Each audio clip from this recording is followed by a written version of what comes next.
Doctor Dharmendra Barara जी मंच पे आउण ते अपने विचार रखें। धन्यवाद सर।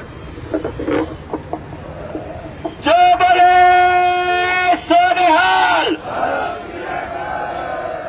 जय जवान, किसान मजदूर महिला एकता जिंदाबाद। हम सबके लिए परम आदरणीय सरदार बलदेव सिंह सिरसा जी, मेरी सारी सरदारी, आवाज नहीं आ रही, मेरी सारी सरदारी और यहां मौजूद सभी बुजुर्गों को मेरा हाथ जोड़कर प्रणाम। बहुत सारे वक्ताओं ने आपके सामने बात रखे और बताया कि किस तरह से 7.5 महीने से किसान दिल्ली के सारे बॉर्डरों पे बैठ करके आपकी फसलों और नस्लों की लड़ाई लड़ रहा है। ऐसा कैसे हो सकता है कि देश की आवाम, वो आवाम जिसके टैक्स के पैसे से ये राजा अपनी गाड़ियों में चलता है, जिसके टैक्स के पैसे से ये सारी ऐश कर रहा है, वो आदमी अपने मालिक की आवाज ना सुने। ये केवल तभी संभव है या तो इस आदमी के ऊपर सबसे ऊपर कहीं और से दबाव है, या इसको ये मालूम है और ये चाहता है कि ये लोग यहां बैठे रहें। अगर हम लोग यहां बैठे रहें, हमारे यहां बैठे रहने के बाद हमारे पीछे से ये क्या कर रहा है, क्या हम इसके ऊपर निगरानी रख रहे हैं? जिस तरीके से इस आदमी ने अपने देश के वो सारे संस्थान जो कभी हमारे बुजुर्गों ने अपनी जमीनें दान दे करके बनाए थे, जिस प्रकार से हमारी पंचायतों की वो जमीनें दान करी थी, और वो सारे संस्थान, चाहे वो सरकारी स्कूल हो, सरकारी अस्पताल हो, बेल, हेल, SAIL, LIC, BSNL, HPCL, BPCL, Air India, railway, airport, सब कुछ तो बेच दिया इस आदमी ने। इधर तो हम लोगों को उलझा रखा है इन किसानी कानूनों में, उधर से उलझा रखा है पूरे देश की आवाम को इस फर्जी बीमारी में।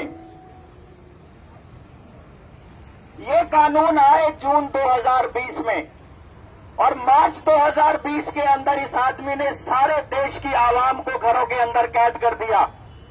सभी लोग उस दौर में इतने डरे हुए थे टेलीविजन देख देख कर कि वो अपने ही घर में मौजूद अपने ही परिवार के लोगों को हाथ लगाने से डर रहे थे। उसी डर का फायदा उठाया, उसी डर के फायदे में, उसी माहौल में इस आदमी ने ये कानून पास करे।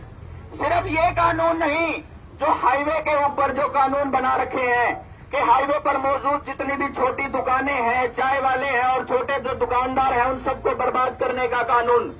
2016 में नोटबंदी से पूरे देश को बर्बाद करने का कानून, उसके बाद GST से छोटे व्यापारी को बर्बाद करने का कानून, और उसके बाद यहाँ पर आपको शायद इस बात का पता नहीं है कि आपके गांव के अंदर सरकारी स्कूलों की, सरकारी अस्पतालों की, डंगरों के अस्पतालों की और पावर हाउसेस की जमीन को सरकार ने अब अपने नाम कर लिया है।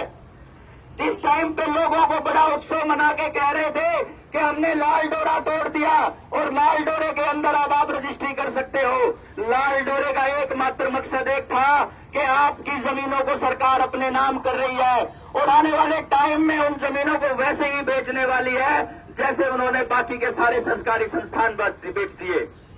आप सोचिए, जब आपके बच्चे प्राइवेट स्कूलों में पढ़ते हैं, आपको इलाज के लिए सरकारी अस्पतालों में जगह नहीं है, आपके डंगरों के लिए आपने अरेंजमेंट अपने कर रखे हैं, आप खाने पीने का इंतजाम प्राइवेट तरीके से कर रहे हैं, आपका कौन सा ऐसा काम है जो सरकार कर रही है? एक तंत्र बचता था कि कानून की व्यवस्था और हमारी सुरक्षा की जिम्मेदारी सरकार की दी हुई पुलिस के ऊपर थी। अब सरकार ने वो काम भी पुलिस से छीन लिया। अब सरकार की पुलिस का एक ही काम रह गया है कि आम जन के ऊपर बड़े बड़े चालान करना। आपके पास 15,000 की मोटरसाइकिल होती है, 25,000 का चालान कटता है। आपको अपने ही खेतों के अंदर लाइट चलाने के नाम पे आपका चालान काटा जाता है। आपके ट्यूबवेल के कनेक्शन आपको दिए नहीं जाते हैं। ऐसा कौन सा तंत्र है जो हमारे लिए काम कर रहा है? मुझे तो नहीं दिखाई दे रहा। ये भाई साहब हमारे पीछे बैठे हैं प्रशासन के आदमी, ये पुलिस प्रशासन के लोग। मैं ये कहता हूं कई बार लोग कहते हैं कि तुम सरकार का विरोध करते हो। मैं ये कहता हूं कि भैया तुम तो सरकार के समर्थन में हो, इस लॉकडाउन में जब स्कूल कॉलेज सारा कुछ बंद है और अस्पतालों में इलाज नहीं मिल रहा है, तो क्या भाजपा वालों को मिल रहा है क्या? जब हमें नहीं मिल रहा तो तुमको भी नहीं मिल रहा। इस ऑनलाइन वाली पढ़ाई से अगर बच्चे हमारे बर्बाद हो रहे हैं, तो ये जो पीछे खड़े हैं इनकी तनख्वाह बड़ी बड़ी 1-1 लाख रुपए तनख्वाह ले रहे हैं, इनके बच्चे बचे हुए हैं क्या? इनके बच्चे भी उसी तरीके से गुंडागर्दी की उस खाई में धकेल दिए जा रहे हैं। इनके बच्चे भी उस ऑनलाइन पढ़ाई में धकेल दिए जा रहे हैं। 1.5 करोड़ बच्चा 12वीं पास करता है हर साल, 1.5 करोड़ बच्चा, और स्कूलों में पढ़ रहे हैं करीब करीब 25-30 करोड़ बच्चे। पिछले 2 सालों से स्कूल कॉलेज यूनिवर्सिटी बंद है। उससे 3 साल पहले से बेरोजगारी के आंकड़े मिलने बंद हो गए थे। इधर से जमींदार की हालत ऐसी कर रखी है कि भैया उसको 20 लाख का उसका किला है, उसको 5 लाख रुपए का उसका किसान कृषि कार्ड दे दिया और उसको कर्जदार बना दिया।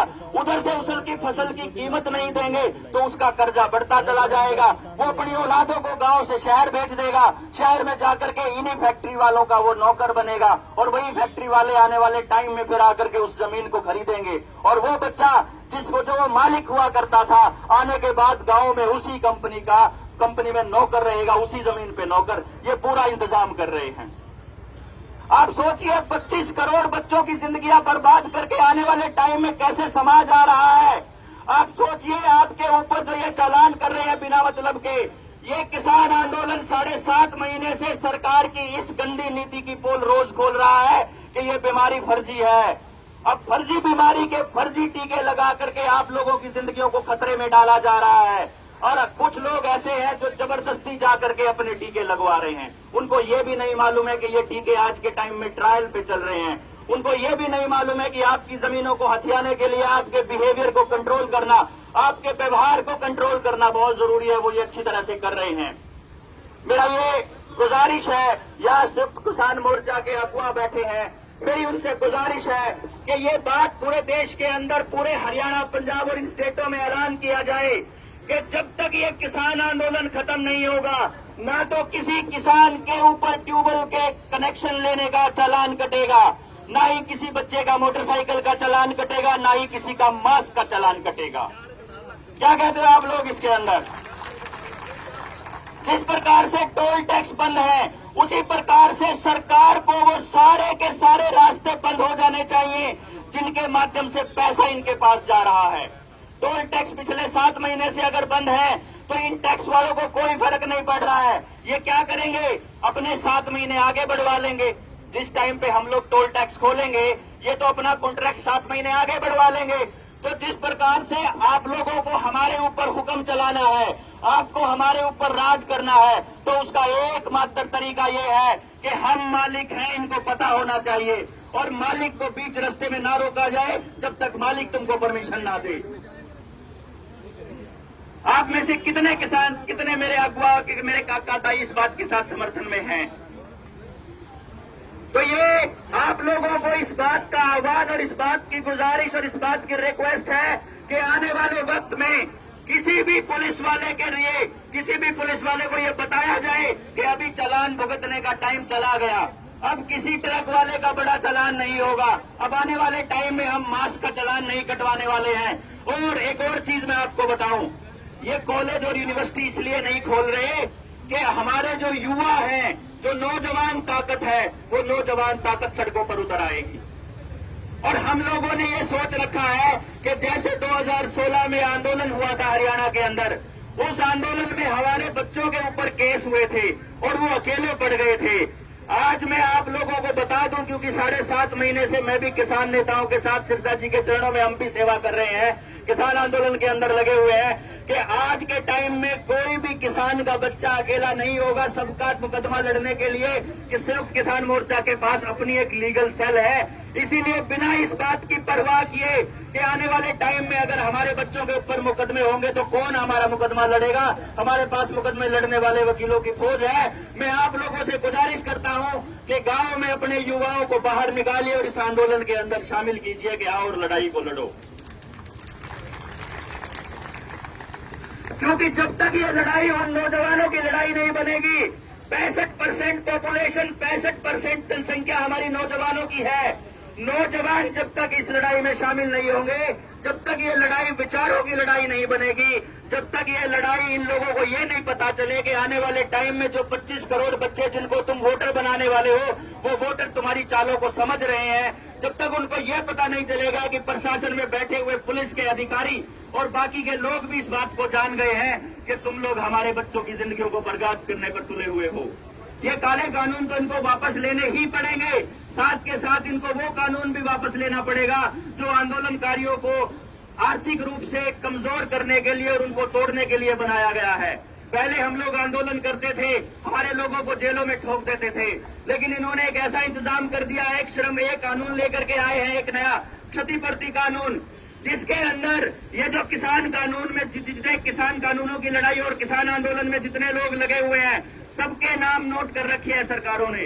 अगर ये लड़ाई हम लोगों ने हार गए, अगर ये लड़ाई में हम लोग पीछे हटे, तो आने वाले वक्त में ये सबके ऊपर जुर्माने लगा लगा करके हमको जेलों में ठोकने वाले, क्योंकि इनका एकमात्र लक्ष्य है, एकमात्र उद्देश्य है कि पैसों से इन लोगों को तोड़ा जा सकता है।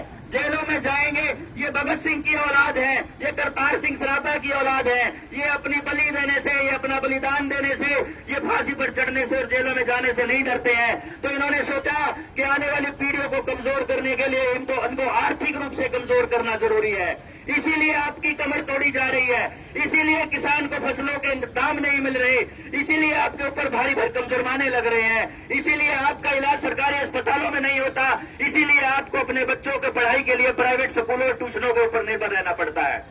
यही कारण है कि प्लान तरीके से जिस प्रकार ये आपको बर्बाद करने पर तुले हुए हैं, अब आपकी ड्यूटी है कि प्लान तरीके से इनके इन षड्यंत्रों का पर्दाफाश करें और अपने नौजवानों को इस लड़ाई के अंदर शामिल करें और ज्यादा से ज्यादा गांव के अंदर उन